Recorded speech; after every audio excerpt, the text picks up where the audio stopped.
fìyìn fún Jésù olùràpadà wa, kí ayé kó kìkì ìfẹ́ rẹ̀ ńlá. Fìyìn fún ẹ̀yin áńgẹ́lì ológo, fọlá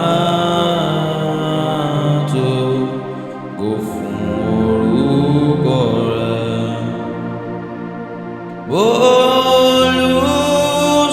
Olùṣọ́-àgùntàn Jésù yóò tán mọ́ ẹ lápá rẹ̀, ló ń gbé wa lé lọ́jọ́jọ́.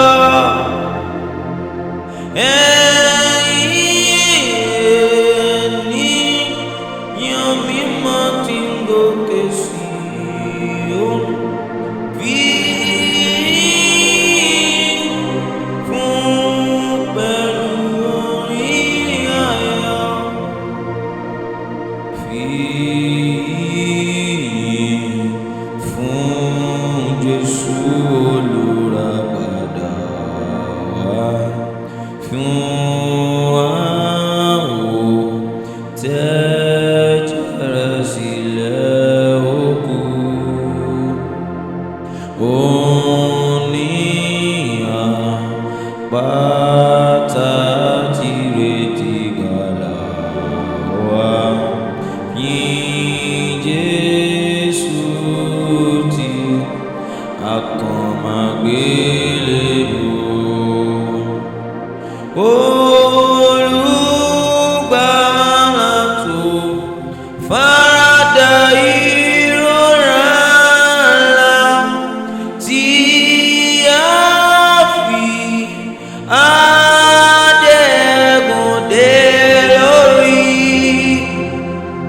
Ẹni tí a pa nítorí àwa ẹ̀dá, ọba